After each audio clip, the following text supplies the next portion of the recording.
من لا نبي بعده أما بعد فأعوذ بالله من الشيطان الرجيم بسم الله الرحمن الرحيم قال الله تبارك وتعالى ولا تنكحوا ما نكح آباؤكم من النساء إلا ما قد سلف إنه كان فاحشة ومقتا وساء سبيلا ولا تنكحوا اور تم نہ نکاح کرو ما نکح آباؤکم من النساء ان عورتوں سے جن سے تمہارے باپوں نے نکاح کیا ہے الا ما قد سلف سوائے اس کے جو پہلے گزر چکا ہے انہ کان فاحشۃ ومقتا یہ بے حیائی ہے اور بغض کی بات ہے وساء سبیلا اور یہ برا راستہ ہے۔ دین اسلام نے والدین کو بڑے عزت اور احترام سے نوازا۔ والدین کا دین اسلام کے اندر ایک بہت بڑا مقام ہے، عزت ہے اور رتبہ ہے کہ اب والدین کا ایک اللہ رب العالمین نے ایسا مقام رکھا ہے کہ جہاں اللہ رب العالمین نے اپنی رضا کا اعلان فرمایا ہے وہاں والدین کی رضا کو بیان فرمایا۔ کہا کہ اگر اللہ رب العالمین کی انسان رضا چاہتا ہے کہ اللہ مجھ سے راضی ہو جائے پھر وہ اپنے والدین کو اپنے آپ سے راضی رکھے۔ والدین اس سے راضی ہے تو اللہ اس سے راضی ہے، ایک بہت بڑا مقام ہے والدین کا۔ اور فرمایا کہ جس شخص کے والدین اس سے ناراض ہو اس شخص سے اس کا رب بھی ناراض ہوتا ہے، اس کا پیدا کرنے والا خالق مالک ناراض ہوتا ہے۔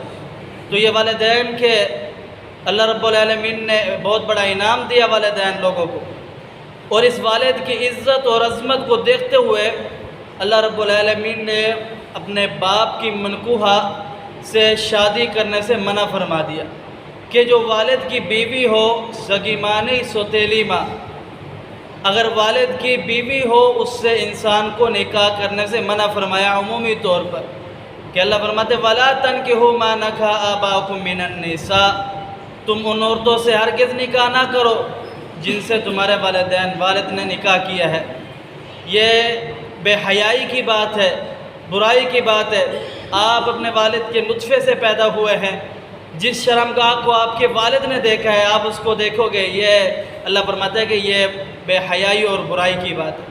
اللہ نے اس چیز سے منع فرمایا، اور والد کا اتنا بڑا مقام ہے کہ اللہ رب العالمین فرماتے ہیں کہ اگر خدمت کی بات آئے تو والدہ کی زیادہ خدمت کی جائے۔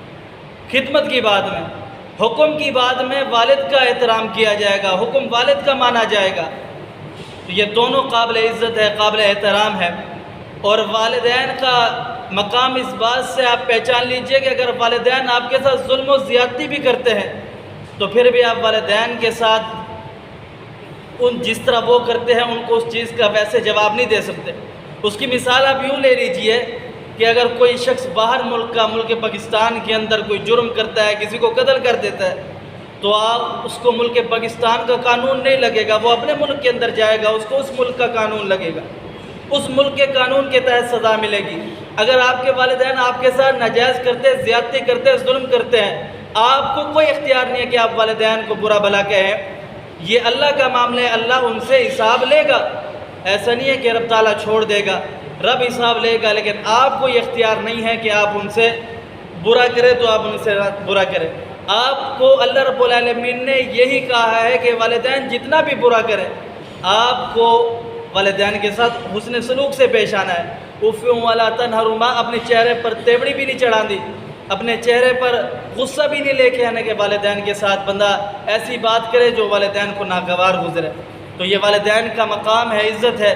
اللہ رب العالمین بیان فرماتا ہے کہ والد کی منکوحہ جو آپ کی سوتیلی ماں ہے اس سے آپ نکاح نہ کریں۔ جناب رسول اللہ صلی اللہ علیہ وسلم نے صحابہ کرام کو بھیجا، کچھ صحابہ کرام کو، جاؤ فلاں شخص نے اپنی والدہ سے نکاح کیا ہے، سوتیلی ماں سے، آپ جاؤ اسے قتل کر دو، اس کا سارا مال غصب کر لو، چھین لو۔ تو والد کی منکوحہ سے نکاح کرنا یہ بے حیائی ہے، برائی ہے، اللہ کہتا ہے برا راستہ ہے، اور یہ ادب کے بھی خلاف ہے۔ اللہ پاک سمجھنے عمل کی توفیق دے۔ اقول قولی ھذا استغفر اللہ لی ولکم ولسائر المسلمین۔